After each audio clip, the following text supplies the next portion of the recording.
નમસ્કાર મિત્રો, છેલ્લા ઘણા દિવસોથી રાજ્યના મોટાભાગના વિસ્તારોમાં મેઘરાજા ગાજવીજ સાથે ધબધબાટી બોલાવી રહ્યા છે. ત્યારે આજે વહેલી સવારથી જ રાજ્યના કેટલાક વિસ્તારોમાં મેઘરાજા મન મૂકીને વરસી રહ્યા છે. ધોધમાર વરસાદ પડી રહ્યો છે. ત્યારે આજે પણ રાજ્યના મોટાભાગના વિસ્તારોમાં કડાકા ભડાકા સાથે ભારેથી ભારે વરસાદની મોટી આગાહી કરાઈ છે. મિત્રો, આજે કયા વિસ્તારોમાં અંડાધાર મુશળધાર ધોધમાર વરસાદ તૂટી પડશે તેની વાત કરીશું.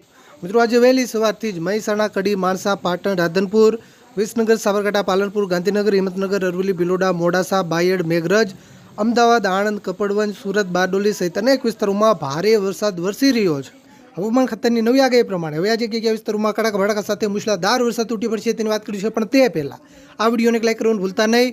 આવી જ રીતે આખું ચોમાસું વરસાદના સમાચાર સૌથી પહેલાં જોવા માટે આપણી આ ચેનલને ખાસ સબસ્ક્રાઇબ કરવાનું પણ ભૂલતા નહીં. મિત્રો, ખાસ સાંભળજો. મિત્રો, પહેલાં આપણે ઉત્તર ગુજરાતના વિસ્તારોથી શરૂઆત કરીએ, કારણ કે ઉત્તર ગુજરાતમાં હજુ પણ આગામી 2 દિવસ ગાજવીજ સાથે ભારે વરસાદી માહોલ યથાવત રહેશે.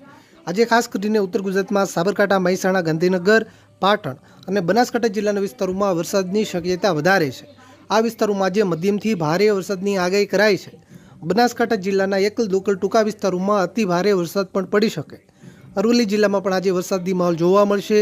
અરવલ્લી જિલ્લામાં સામાન્યથી મધ્યમ વરસાદ, એકલ દોકલ ટૂંકા વિસ્તારોમાં મધ્યમથી ભારે વરસાદ પણ પડી શકે. મિત્રો, કચ્છના વિસ્તારોની વાત કરીએ તો કચ્છના વિસ્તારોમાં ગઈકાલની સરખામણીમાં આજે વરસાદનું જોર થોડું ઘટે તેવી શક્યતા છે.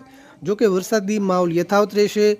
ભુજ, ભચાઉ, માંડવી, રાપર, લખપત અને ધોળાવીરાના પણ છૂટાછવાયા વિસ્તારોમાં સામાન્યથી મધ્યમ વરસાદ, એકલ દોકલ ટૂંકા વિસ્તારોમાં મધ્યમથી થોડો વધારે વરસાદ પણ પડી શકે. મિત્રો, મધ્ય પૂર્વ ગુજરાતના વિસ્તારોની વાત કરીએ તો આજે મધ્ય પૂર્વ ગુજરાતના પણ કેટલાક વિસ્તારોમાં ગાજવીજ સાથે ભારે વરસાદી માહોલ જામી શકે.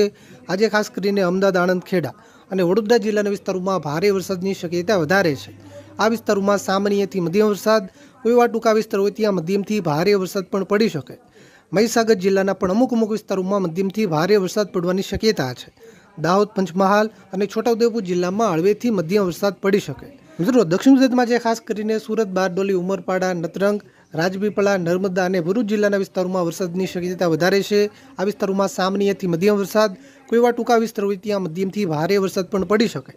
તાપી, ડાંગ, નવસારી અને વલસાડ જિલ્લામાં હળવાથી મધ્યમ વરસાદની આગાહી કરાઈ છે. મિત્રો, હવે આપણે સૌરાષ્ટ્ર વિસ્તારોની વાત કરીએ તો સૌરાષ્ટ્રના પણ કેટલાક વિસ્તારોમાં આજે ગાજવીજ સાથે મધ્યમથી ભારે વરસાદી માહોલ જામી શકે.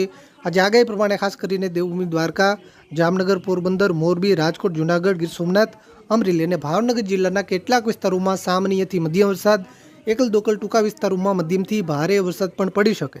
ખાસ કરીને મોરબી જિલ્લાના એકલ દોકલ ટૂંકા વિસ્તારોમાં અતિ ભારે વરસાદ પડવાની પણ શક્યતા છે. સુરેન્દ્રનગર અને બોટાદ જિલ્લામાં હળવાથી મધ્યમ વરસાદની આગાહી કરાઈ છે.